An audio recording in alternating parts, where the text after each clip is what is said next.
तो नमस्कार भैया, आज का मुख्य एपिसोड है कि आखिर इन लापरवाह टीचरों पर और झूला छाप डॉक्टरों पर कब लगेगी लगाम। आखिर मध्य प्रदेश शासन किस अनहोनी का कर रही है इंतजार। इस संबंध में आज हमारे साथ मौजूद हैं जतारा से जनपद उपाध्यक्ष विदेश जी। आज उनसे कुछ चर्चाएं होंगी इस संबंध में, क्योंकि जो जतारा लोग जहाँ हम बैठे हैं, जो जतारा जनपद क्षेत्र आता है, तो इस संबंध में चर्चा होगी। और यहाँ एक पास में गांव है जो खोड़िया गांव है, वहाँ पर इतने लापरवाह टीचर हैं कि जो टीचर साइन करके 11-12 बजे ग्राम के लोगों का कहना है, हमारा आरोप लगाना नहीं है, कुछ लोगों का तो 181 पर तक शिकायत की है। इस संबंध में हम चर्चा करेंगे। और यहाँ पर जो हमने देखे हैं झूला छाप डॉक्टर है, गोड़गांव है, गोड़गांव में झूला छाप डॉक्टर है, आखिर कब अनहोनी हो सकती है इस संबंध में। सबसे पहले तो डॉक्टर साहब, आपका हमारे चैनल में बहुत बहुत स्वागत है।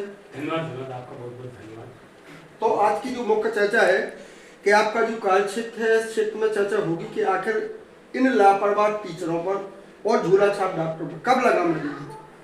क्योंकि आपने बहुत अच्छा प्रश्न किया है, और मैं चूँकि जनपद पंचायत जतारा का उपाध्यक्ष होने के नाते और जनपद शिक्षा समिति का अध्यक्ष होने के नाते मैं लगातार रूप से स्कूलों का भ्रमण करता हूँ, और जहाँ पे जो कुछ कमियाँ होती है वो अधिकारियों के द्वारा उसको सुधारने की कोशिश करता हूँ। लेकिन फिर भी देखा गया कई स्कूल ऐसे जो इंटीरियर में स्कूल है, वहाँ पर लापरवाही ज़्यादा होती है, और जहाँ पर भी इस प्रकार की कोई अनुचितता पाई जाती है तो निश्चित रूप से कार्रवाई करने के लिए हम अग्रेसित करेंगे ताकि उनको कोई कार्रवाई हो। जैसे कि दूसरा विषय है अपना स्वास्थ्य। स्वास्थ्य सबसे बड़ा विषय है। आखिर मध्य प्रदेश शासन किस अनहोनी का इंतजार कर रही है। जैसे झूला छाप डॉक्टर, जगह जगह डॉक्टर है, और जो अभी आप लोग देख रहे हैं, हम लोग भी देखते हैं कि जगह जगह कहीं फलानी जगह घटना हो गई, किसी डॉक्टर ने इंजेक्शन लगा दिया तो पता चला कि उसका इंजेक्शन ने कैंसर का रूप ले लिया है। तो आपका क्या कहना है इस संबंध में। क्योंकि ये प्रोसेस लंबे समय से चल रहा है सरकार के द्वारा कि जो अनएजुकेटेड पर्सन डॉक्टर हैं, जिन्होंने कोई डिग्री वगैरह नहीं की है, उनके ऊपर कार्रवाई चल रही है। लेकिन चूंकि टीकमगढ़ जिले में कई जगह कुछ राजनीतिक हस्तक्षेप में उसको भी मानता हूँ, उसके द्वारा जो क्षेत्रों में बैठे हुए झोला छाप डॉक्टर हैं वो फल फूल रहे हैं, और वो अपनी प्रैक्टिस इस तरीके से कर रहे हैं जैसे कोई सर्जन या एमएस हो। तो निश्चित रूप से इस पर लगाम लगना चाहिए। सरकार को चाहिए कि जो बिना कम पढ़े लिखे या बिना पढ़े लिखे डॉक्टर हैं जो क्षेत्र में प्रैक्टिस कर रहे हैं, उन पर निश्चित रूप से लगाम लगना चाहिए। और मैं भी अपने तरीके से सीएमओ को और कलेक्टर को अपने पत्र के द्वारा अवगत कराऊंगा, क्योंकि अभी रेनी सीजन आ रहा है, बरसात का सीजन है, इस समय ज़्यादा बीमारियाँ होती हैं, तो निश्चित रूप से बीमारी ज़्यादा फैलेगी। और जो क्षेत्र में बैठे हुए झोला छाप डॉक्टर हैं, निश्चित रूप से कई अब ऐसे केस पाए भी गए हैं, और लंबे समय तक मीडिया में भी शायर है, उनके विरुद्ध कार्रवाई भी हुई। लेकिन चूंकि कार्रवाई अब जो कार्रवाई होना चाहिए वो उपयुक्त कार्रवाई नहीं हो रही है, तो मैं प्रशासन से भी आग्रह करता हूँ आपके मीडिया के द्वारा कि जो ऐसी जगह पर डॉक्टर बैठे हैं जो योग्य नहीं है और जिनको योग्यता हासिल नहीं है कि वो मरीज को इंजेक्शन या आईवी कोई दे और दवाइयाँ दे, उन पर निश्चित रूप से कार्रवाई होना चाहिए। मैं आप लोगों के माध्यम से भी प्रशासन को ये अपनी तरफ से सूचना देना चाहता हूँ कि जरूर इनके ऊपर कार्रवाई करें, ताकि कोई गंभीर परिणाम उसका ना आम व्यक्ति को भुगतना पड़े। और इसके अलावा मैं शिक्षा के संबंध में आपसे चर्चा करना चाहता हूँ, क्योंकि ग्राम पंचायत गोर में सीएम राइस स्कूल जो है प्रदेश के मुख्यमंत्री के द्वारा जो सौगात दी गई थी, आज दिनांक तक उसका टेंडर प्रक्रिया जो बड़ी धीमे रूप से चल रही है। तो मैं आपको मीडिया के माध्यम से ये चाहता हूँ कि इस मुद्दे को उठाया जाए ताकि समय पर बच्चों को उसका लाभ मिल सके, और टेंडर प्रक्रिया है उसको तेजी आए, उस बिल्डिंग का निर्माण हो।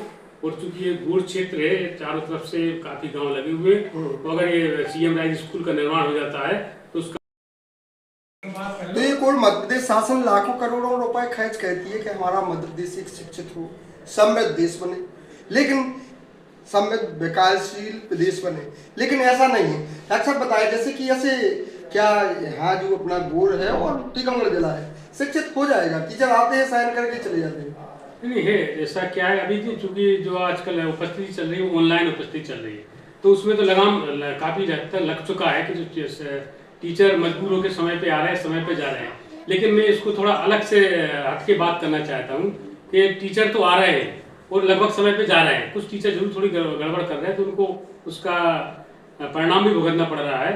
लेकिन मैं चाहता हूँ कि सरकार को इस प्रकार की योजना बनाना चाहिए कि शिक्षक आए वो पढ़ाई पर ज़्यादा ध्यान दें, प्रैक्टिकली पढ़ाई पर ज़्यादा ध्यान दें, मतलब जो थ्योरी पे ज़्यादा ध्यान देते हैं प्रैक्टिकली ध्यान नहीं देते। तो वो इस प्रकार की कोई ऐसी योजना लाएं कि जिसमें शिक्षक आए वो अब जो पढ़ाई का माध्यम है वो पढ़ाई है जो मैंने अच्छी तरीके से बच्चों को पढ़ाई करवाएं, उसको प्रारूप पे कुछ परिवर्तन होना चाहिए ताकि बच्चे को अच्छी शिक्षा मिल सके, समाज में मिलके वो अपना कार्य कर सके। क्योंकि अभी जो किताबी ज्ञान मिलता है, लेकिन किताबी ज्ञान के अलावा उसको सामाजिक नॉलेज भी होना चाहिए। तो इस पर भी ध्यान सरकार को देना चाहिए कि शिक्षा हो, शिक्षक भी आ रहे हैं, समय पे जा रहे हैं, समय पे आ रहे हैं, लेकिन वो स्कूल में आके क्या कर रहे हैं ये गंभीर विषय है। स्कूल में आके वो पढ़ा रहे हैं कि नहीं पढ़ा रहे हैं, इसका भी कोई एक रेशियो होना चाहिए, इस पे सरकार को गंभीरता से सोचना चाहिए। वो मैं जनपद शिक्षा समिति के अध्यक्ष होने के नाते मैं भी समय समय पे स्कूलों का भ्रमण करता हूँ, तो कहीं कुछ कमी पाई जाती है तो जिला शिक्षा अधिकारी या मैं ब्लॉक शिक्षा अधिकारी या मीडिया के माध्यम से जरूर उस कमी को पूरी करने की कोशिश करता हूँ। मैं चाहता हूँ कि जनपद जतारा में हर घर से बच्चा जो स्कूल पढ़ने जाता है वो आगे चल के योग विहीन ना होकर योग्यता वाला रहे, संस्कार वाला बच्चा क्षेत्र में हो जो आगे चल के अपना गांव का और तहसील का, जिले का नाम रोशन करे। मैं चाहता हूँ शिक्षा का स्तर जरूर से। आप लोगों से भी, मेरे मीडिया कर्मियों से अपील है कि आप लोग भी इस विषय को गंभीरता से ले। शिक्षा का जो अभी प्रारूप चल रहा है वर्तमान में, इसमें कुछ बदलाव आए ऐसा आप लोग भी कोशिश करें। धन्यवाद। बहुत बहुत धन्यवाद।